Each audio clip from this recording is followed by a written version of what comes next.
important to me to pick something, a path that I would want to pursue for the rest of my life. Regardless to the outcome would be, I knew what I wanted it to feel like. I knew what I wanted it to feel like. So when I got to school and I started seeing people who are actually, like dedicating their lives to acting, to making music, to performing, and then some of my friends, my personal friends, who weren't even in the music field, were making music, and it actually sounded good. So I figured, well, I actually have a strong passion for this. I absolutely think I would like to hear at least what it sounds like if I could do it. I made that first song in about 2019, and I heard it. I heard the vocals, I heard the rap, and I was like, oh yeah, I like this. I could vibe to this. So that's kind of like what happened. So I made that song, and I was like, damn. I really like pop music, because that song kind of leans on the R&B side, kind of R&B, like old school hip-hop side.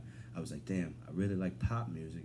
Let's see what would happen if I sounded on a pop track or a more EDM track or a rock track. So I was like, man, I wish I could do all of these things. And then I'm like, wait, that's the whole point of an album. I'm about to do all of these things. That's right. So that's kind of what happened, and that's how I made my first EP, which is called Wonder Boy.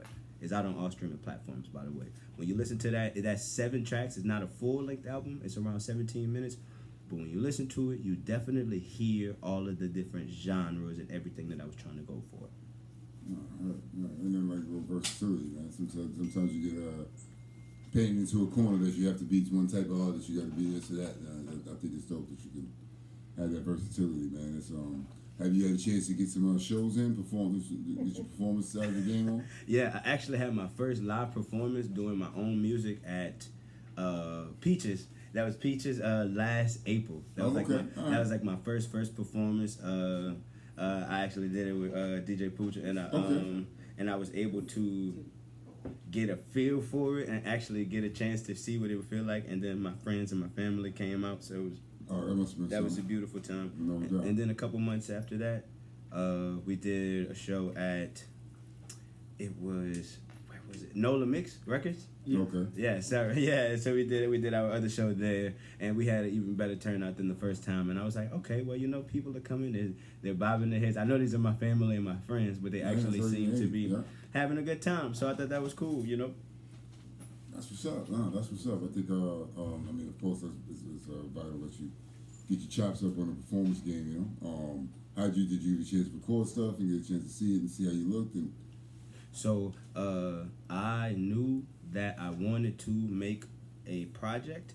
The first time around, when I made Wonder Boy, I recorded 3 songs, and I just kept listening to them over and over and over after that process. So I'm like, okay, this is crazy. So I want to keep going, and I want to expand the project. So I go back to the studio. I have 2 more songs. And then I go to Houston. I have some homeboys in Houston who make music too. Their names are Darius the Sagittarius and Magic Rail. Darius the Sagittarius. Shout out just for the name and name. Yeah, absolutely. Speak on some of the producers. Yeah, and then the producer / artist is Magic Rail. And these are my best friends. And these kids are crazy. Rail is he's a producer first. This kid is Kanye West and Pharrell at the same time. Then he hops on the track and it just launches it crazily. Then we got the almost kind of the reverse where we got my other homeboy Darius, he kind of started rapping, and this kid then has now ventured into making beats and production. So they're kind of just sonically tag team in Houston right now, bro. So yeah, those are my boys. So we're gonna go ahead on. Let's introduce the world to the first track that we got called Borrowed Time. Yes, sir. Borrowed Time. So here we go. Check it out.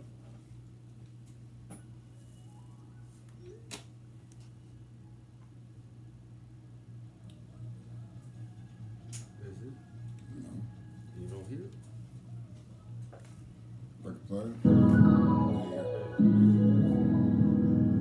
UNB Productions.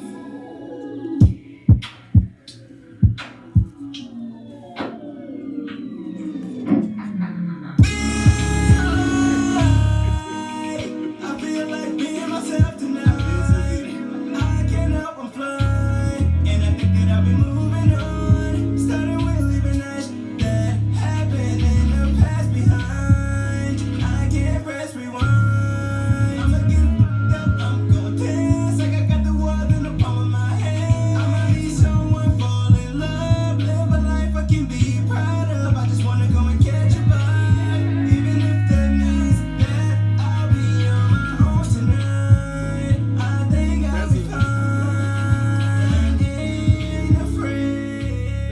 falsetto, huh? Huh? It's a falsetto, huh?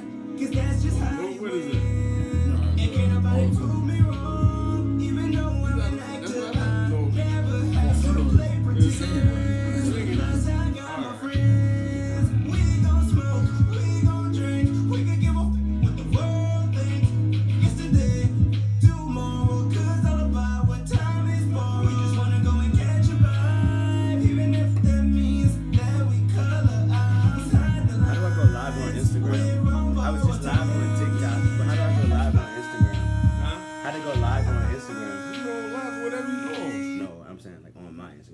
Oh my God! Yes, indeed.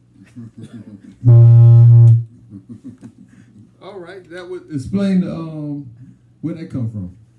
Borrowed Time. Borrowed Time. That was Borrowed Time. That's a more recent track from my newer album, Overdose. That is a song that I wrote. I really wanted to encapsulate the feeling of a night out, a good, fun, wholesome night out. Does that make sense? Like, I wanted to get feelings of, so what I'm looking like, inhibitions off your chest. A song that you can kind of just like kind of cut loose, dance to, scream, yell if you need to on the dance floor, and let it kind of be almost therapeutic and cathartic for it. So that's kind of the whole like writing process about that song and where it falls at on the album. I think it's like track 8. So it's like, you're kind of coming back on the upswing. Does that make sense? So, and I kind of want to encapsulate that in the sound. Okay, let me ask you this question. I was watching. Go back to my old question. I was watching the Temptations, and Barry Gordy asked the people if I had a choice of buying a sandwich or buying this album for $5, and people would say, well, after I listen to Ski's album, I want to buy the album, I want to buy the sandwich. So my question is to you is, why should people buy or download today or stream your album? Man, I absolutely love that question. Okay. You should buy or stream my album if you want to get an understanding of what passion feels like. I take very careful consideration into every note, every lyric, every melodic reference, every phrase. Everything is just so carefully curated and is made with absolute love. So I think it's like watching Jordan in his prime or Serena and Venus go back and forth on the tennis court. It's like when you listen to it, everything is intentional. You can feel exactly what you are supposed to be and you are intended to feel. Also, this project, there's a beginning, a middle, and an end. Like there's a through line and there's continuity and there are references. It is actual poetry. It's not just I got on the track and wanted to say whatever I wanted to. No, I think that there's a message and there's some beautiful storytelling if you actually take your time and really digest what I'm saying.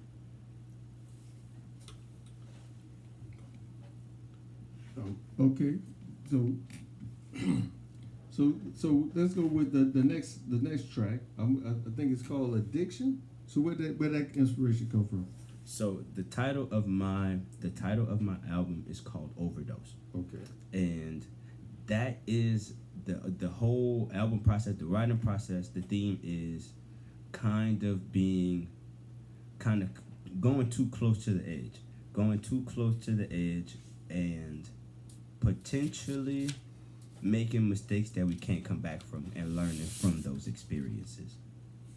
So the album is called Overdose. So the song Addiction, this is actually track 4, which comes right before Overdose. So in the through line of the story of the album, you get to a point where it is very needy and moody after taking advantage of certain things, whether that's love or anything that is too much of a good thing. Does that make sense? Yeah.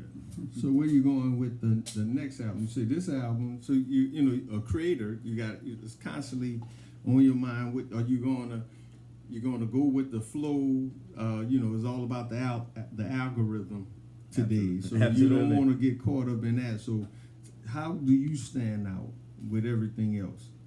I heard. I won't say it's auto-tune, but I heard I don't know what it's called. But Can you sing live? You say you did a couple of performances? You did more than a couple. You did several performances, but is it the same thing live as it is on the album? So it is absolutely different, but I have a personal opinion. I think personally, because I grew up in the theater, I have a background in training on stage first, long before I got to perform. So I would like practice my agility and being able to stay on pitch and get things right the first time around on stage, because that's to me, that's the true foundation of acting and performing in general, is if you can do it on stage. If you know you can do it on stage, you absolutely know you can do it in the studio. So learning those ropes first and foremost before anything, that was how I knew that I could be able to do it. Personally, I think I can sing better on stage than I can in the studio, but that's just me. Not to sound arrogant, but that's just me. Nah, that's a good thing, because I done seen the little thing called Tiny Desk, and I done heard some people that sound terrible live, and they're like, oh, I never would pay to see you in concert. Yeah, but, so real. But the album was 100% good. So the next song is called Addictive. Addiction. Yeah. Addiction. Yeah, here we go with Addiction.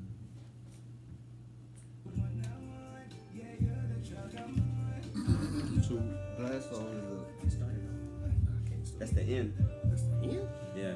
Oh my God. Yeah.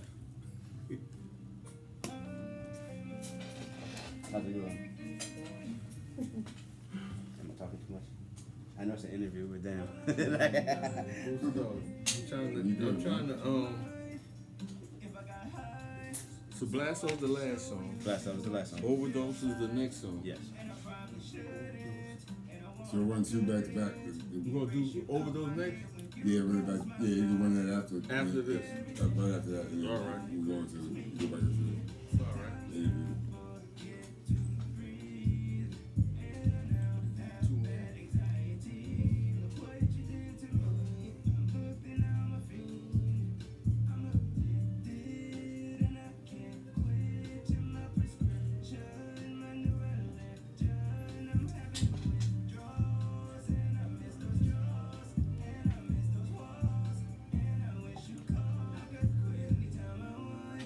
Yo, I had like 20 people on live on TikTok.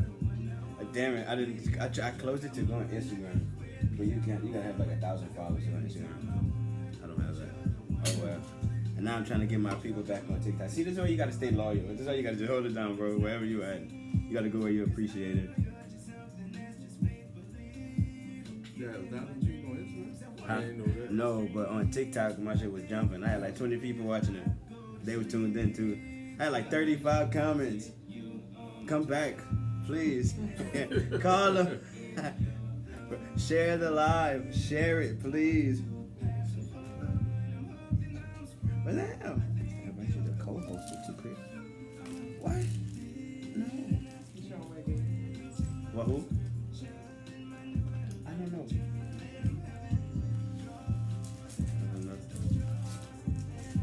Yo, Nine the Hero. Who's that? Say your name in the chat, bro. Like, I don't know. I know these are some of my students or former students. What's up, friends? Bazam, how y'all doing? What are y'all doing? So you want to do some acapella? Right now? Just give me like 2 minutes, maybe after the next song. Yeah, before Blast Off. Yeah. All right. Because this, remember he said I'm gonna play 2 songs back to back. I'm gonna play Overdose, and then that's the close of conversation. You know Okay. yeah, I'm with it. After I play Overdose. Yeah. Good. You Nothing in the car. freestyle. Did y'all start school yet? Yeah, I'm done. All right. Good. Nothing sitting in the car. Did y'all go to school yet?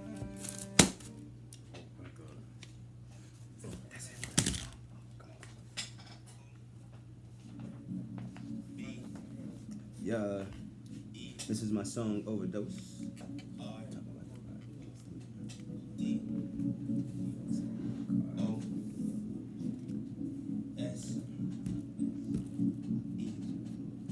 Feels like I'm drowning, I'm too far.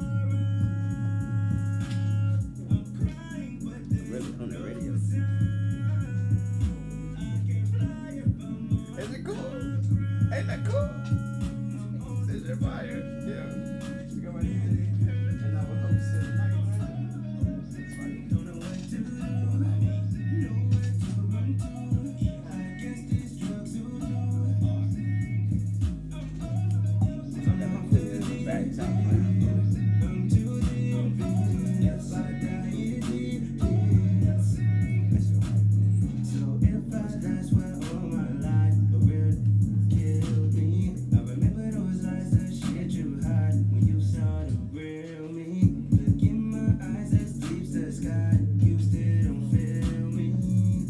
I'm looking at myself like, what is the real me? 'Cause I come waiting, losing my patience.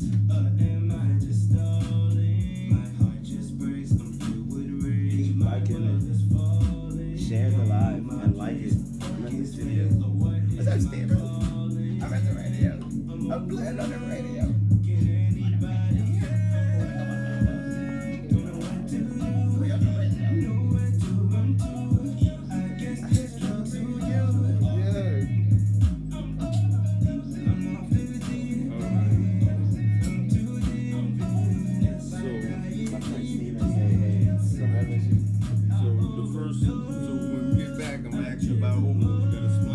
Okay, yeah, I'm with it. Then I don't know which song you're gonna sing because it's acapella, so you gotta whatever song you come up with. I ain't gonna hit you with blast off and just say sing it. Okay, I got it. I got a song.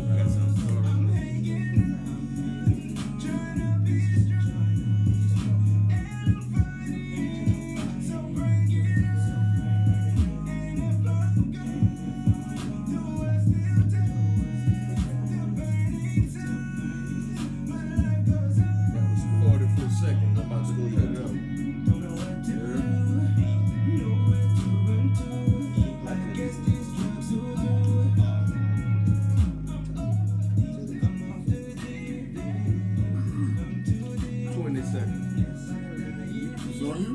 Alright. 102.3 FM New Orleans, Soul with the City. We're here with Skis. My man DJ Pooh, 17 Ward representative. All right, man. That was Overdose. Yes, sir. Man. So explain overdose, because everybody overdose for something. Everybody got what they call it, a ick. So what made you come up with overdose? So it's the concept of being too close to the edge and going too far sometimes, but getting another chance to try again. That's the entire process from tracks 1 through 10. Okay, the album Overdose, it is about succumbing to the world that we live in and getting lost in that world and kind of forgetting who we are and ourselves. And it's about going too far and being lost, but remembering our upbringing and the people who love us and the people who are around us that kind of lift us back out of that dark space. So, and I really wanted to encapsulate that feeling of the project that is Overdose. And when you listen to that song, it is pretty it's very yearny. It's very yearny. It's very, I'm crying out for help. I'm calling out for help. So I wanted to get those deep emotional feelings and get that sonically throughout the message in the song. Okay. I was listening to the tracks, and I don't want to say, so who are the producers? Shout out to all your producers that's on the album. Absolutely. First and foremost, I got to plug one of my very good friends, Magic Rel. He is crazy. He lives in Houston, so he does I want to say roughly 75% of all of my beats. So he made more than half the album. There was also a really cool cat I met out there in Houston. His name is Austin, and his production is From Me to You. And he made a couple of tracks on this album that I think stand out in a way that really elevate the whole